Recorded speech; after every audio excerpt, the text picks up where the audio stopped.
Hello guys and welcome to my channel.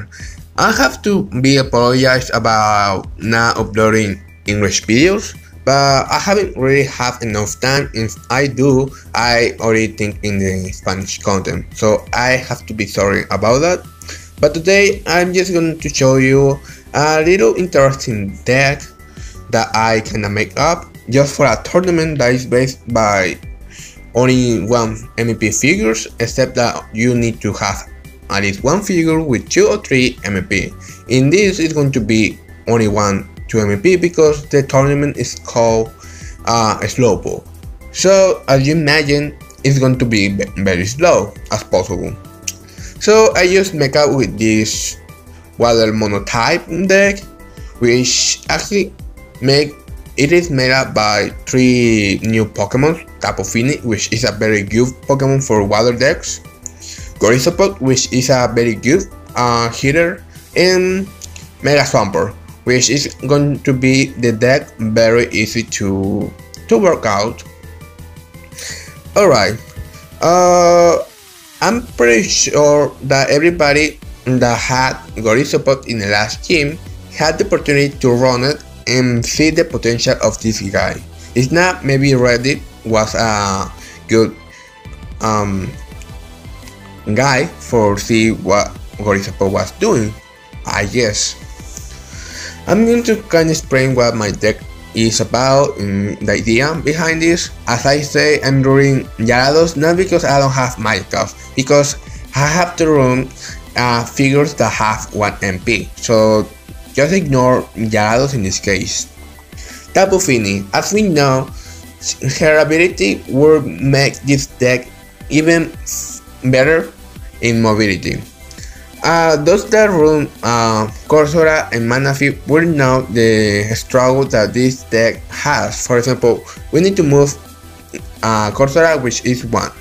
We have to take it out of the entry point, making 2 turns. The third one is going to move Manaphy, or maybe 4 if you move Manaphy first out of the table. So that is very slow, but now with TAPU FINI we can easily melee in 2 steps. So in this rush meta with Tapu Koko and Mega Gengar, it is very helpful. Alright, so TAPU FINI is going to make it even better in that way. We can also pass other figures with TAPU FINI, which is going to be good, and also we can attack other figures that can make that can touch some special condition in range of 2 steps from her and not be getting special conditions, which that is very good for us. We have Gorisopod, which is helping with damage, and it is supported by Corsola. As we know, Manaphy is going to support everybody, so I'm not going to mention Manaphy. So right now in this deck with Corsola, we have Gorisopod moving 2 MP. In my case, it's going to have a level 10, 0 level 5. So I have a Destined Fire against Zapdos. Sometimes if I decide to attack her, obviously. We have mostly of the chances maybe to hit Flying Bro, which is going to allow us to jump the opponent if we KO them. So I'm pretty sure this works, right? Pretty decent. We also have Emergency Exit, which allows us to maybe set up a Gorisopod in one place and then switch out with another figure that we want or something and make it either better, or maybe if we put it in the go block, in our own goal, maybe we have an extra turn to put a different figure and then attack with Gorisopod. That is the point of this deck, obviously. So Gorisopod is going to have 2 MVP. Ignoring the fact that I'm running Gyarados, and let's put it as it is Minecraft and then Gyarados. If we start in that way, then we are gonna have Gyarados moving 2 steps with 112 in my case damage and 2 a storm, which sometimes is useful. We know what Gyarados does, so I don't have to spend it. And also we have what is it called, Swampert.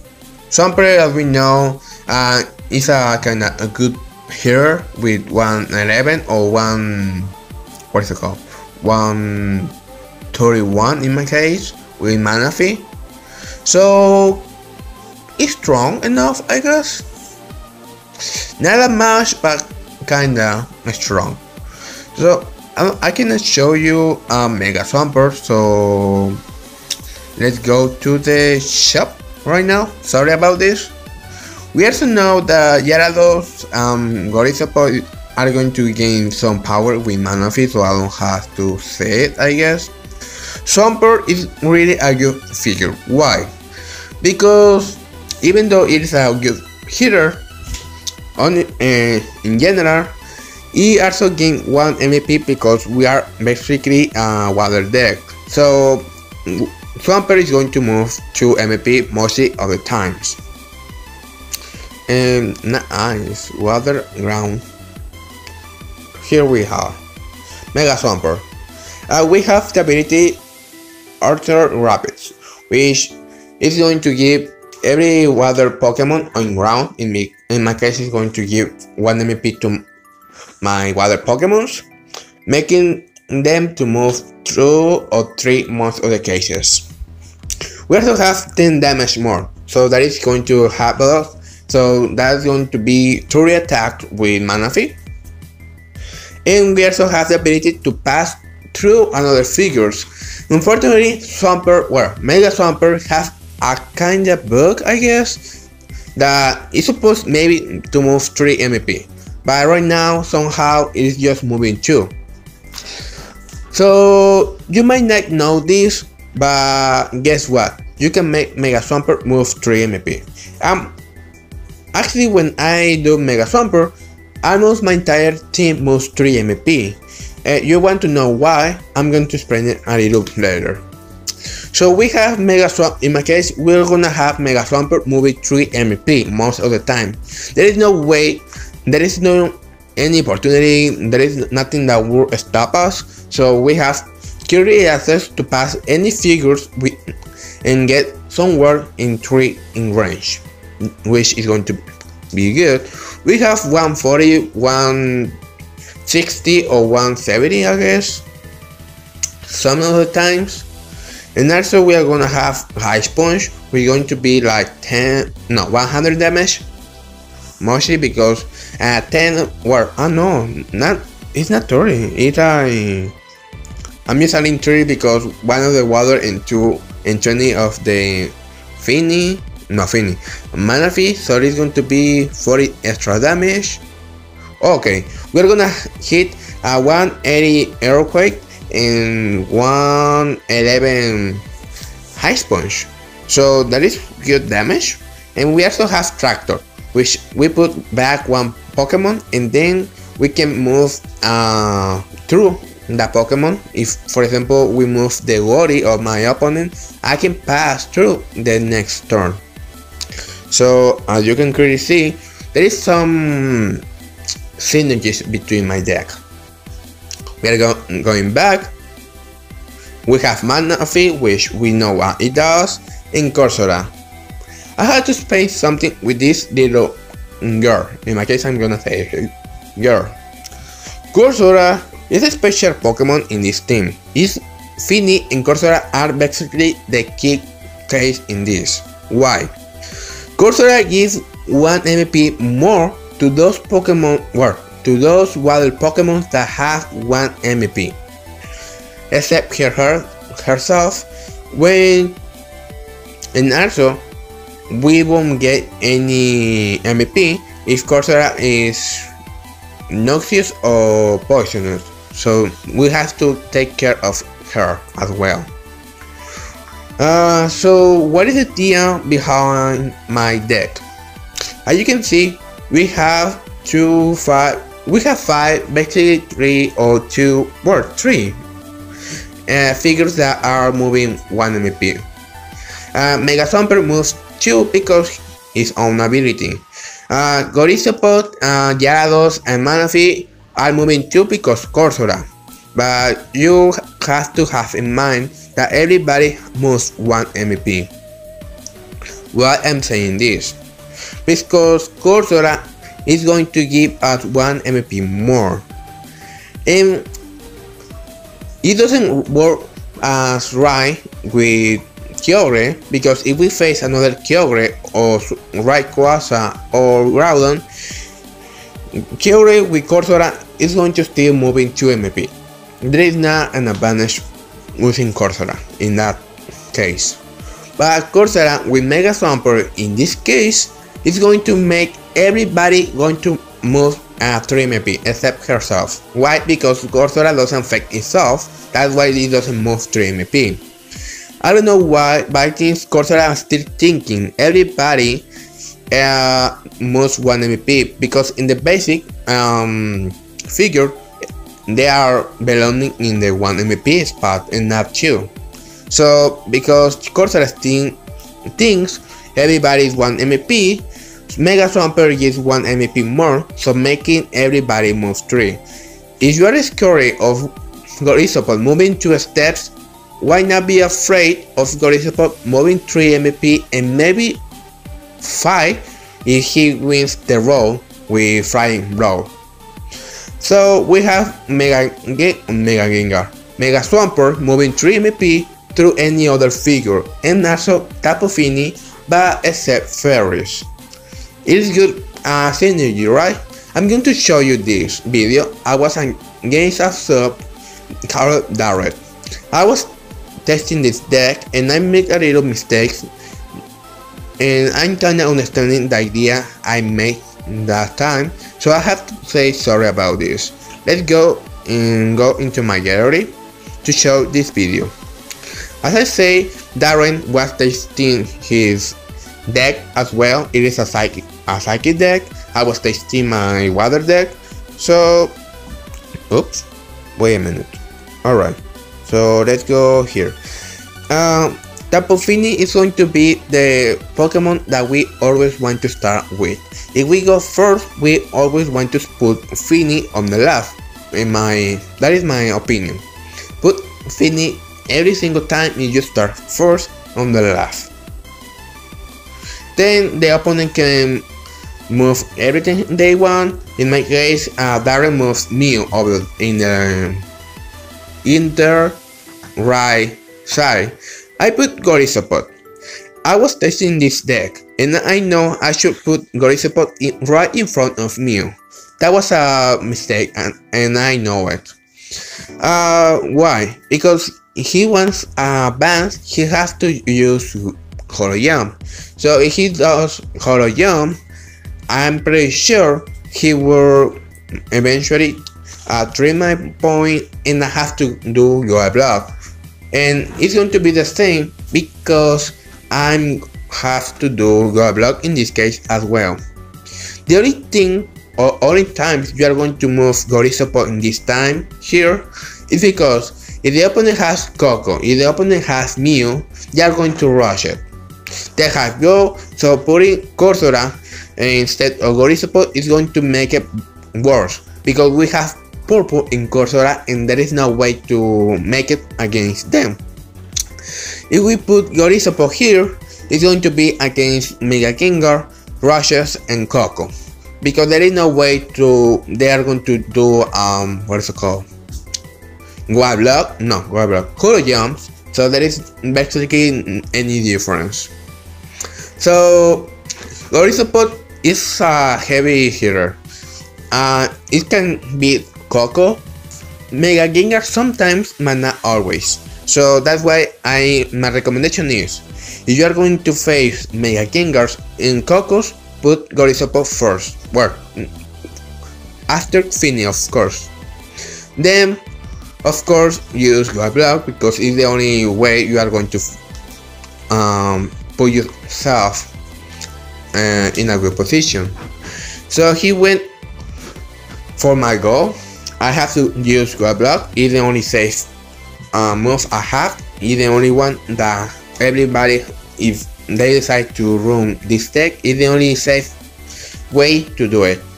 If he decides to move Mew, well, not move, attack Mew we are going to have the opportunity to switch Pokemon, then we put whatever we want and we are safe. And that is my opinion for this one. He decided to move Malamar, so it was fine. I can put whatever figure I want. In this case, I wanted to surround Mew or move Mew, whatever he wants to do. Honestly, he went with Malamar in front, and that is fine for me. So I don't have to move. Sorry. So I surround Mew. He just gave it to me, and you can clearly see Mew is kinda big deal with this deck. I have Swampert which hits big numbers, Gorisopod as well, and Gyarados. In my case, TAPU FINI is able to kill Mew if we don't have Mana Feed down. We can sometimes kill Mew if we land on the white or in the white and then make him what is it called, for spin, so Mew can be dead in that time. I put down Mega Swamp or Swampert in this time. I know I could just go into Mega Swampert, go straight for that Oricorio and kinda win the match, but I didn't. So I did this. Yeah, I did this. He went with Lunara. It's okay, doesn't matter to me right now, so I'm kinda safe. I put Gyarados down in order to advance in the right side. So let's see what it does. He goes double chance against Gyarados. So I don't know what's the idea behind this. We put the Storm. He lands on the white, so we are winning right now. The only thing he needs is to land Mass Hypnosis, which he does.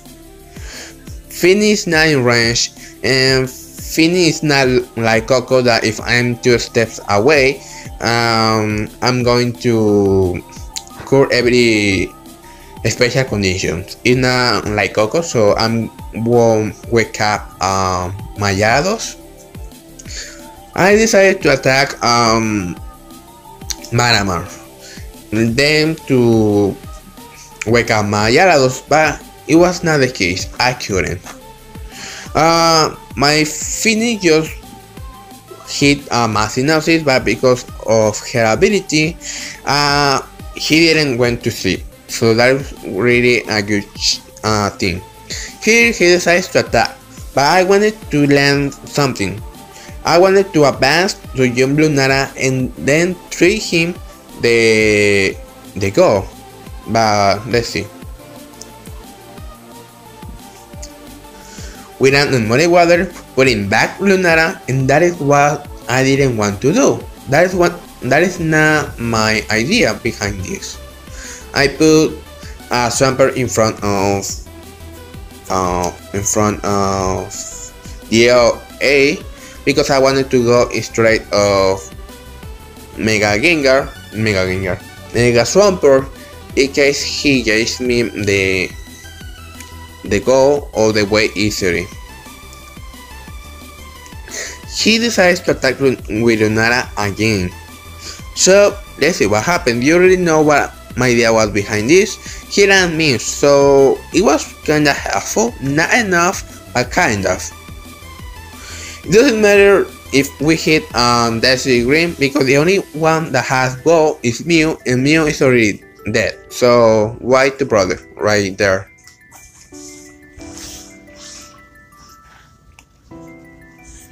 My opponent goes defensive with Oricorio. Alright, that is fine with me. I went to the rock and attacked Lere. I unfortunately land on miss, which that is not good.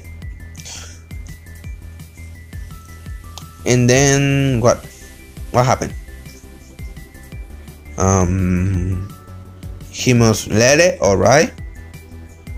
I move my Mana Feed in the goal, so I don't have to be worried about my goal, so that is fine. He decides to go with Ere and attack my Gory support. Alright, we don't have go because he decided to attack, so we are kinda in a bad or good position, I guess. He puts me in a wait condition, for two. I do max revive with FINI because I didn't want to lose Swamper, which is fine for me right now. And what he does, I wonder. He decides to attack Corsair. Alright, I land on protect, which half me, and I think I attack with Gorispo right here, right?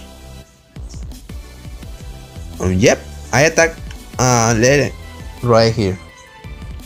We land in Flying Blow, so we can jump Lere, knock her out, and we are kinda in a good position in front of Darren. He moved Mara. I think he wanted to make me sleep, I guess. He lands on my Synopsis, I hit in my Aqua Jet, and then he's gone. We put Gory support right in the right entry point, so we are in a good position actually.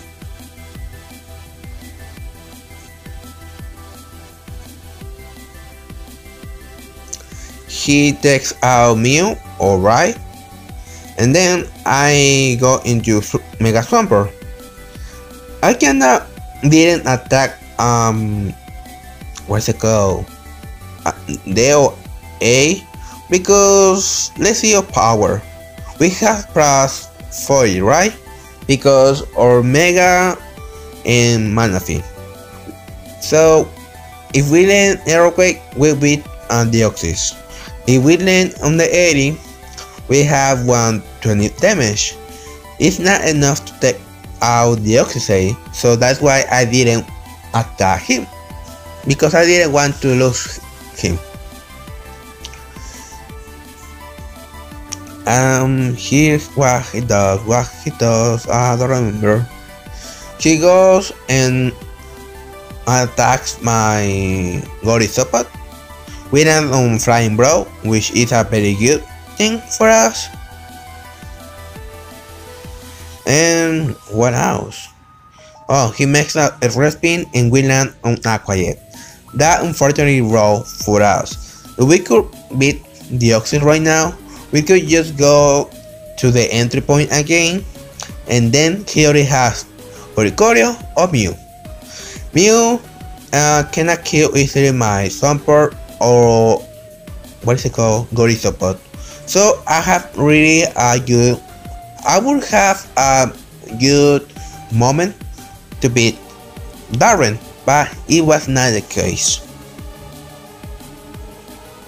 I put double chance and went straight for who? For Mew. Alright.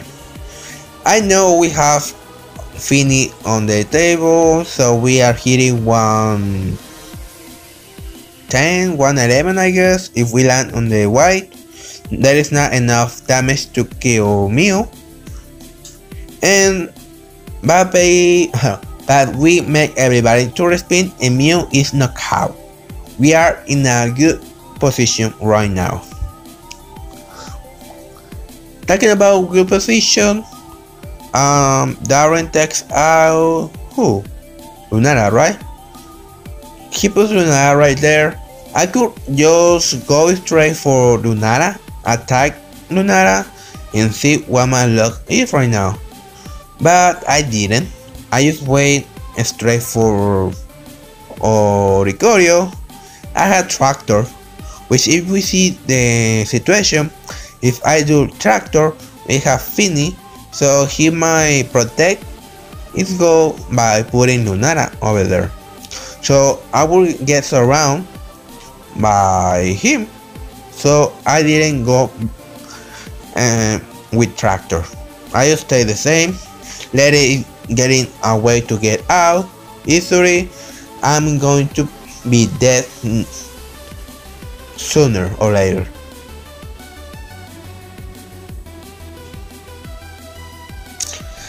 Darrell takes out Lele. Does he decide to attack me or not? He doesn't decide to attack me. It was maybe a good position in order to attack Oricorio, but I didn't. It was thorough for me, and I don't know why I just didn't. Sorry. I woke up Gyarados, so if we see something, it was a bad play. If instead of attacking Oricorio, I just wake up Gyarados, that would be a better position for us, or attacking Lele with FINI to Lunara. But we didn't, and we kinda screwed that moment. He attacks with Deoxys A. We are getting knocked out, unfortunately. And bye bye, FINI.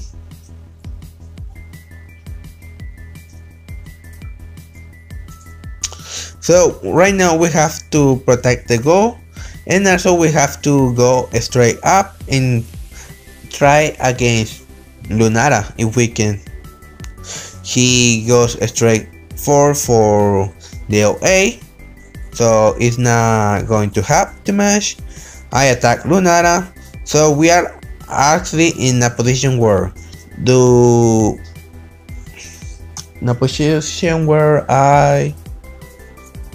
okay, and we are in a position where a neutral turn is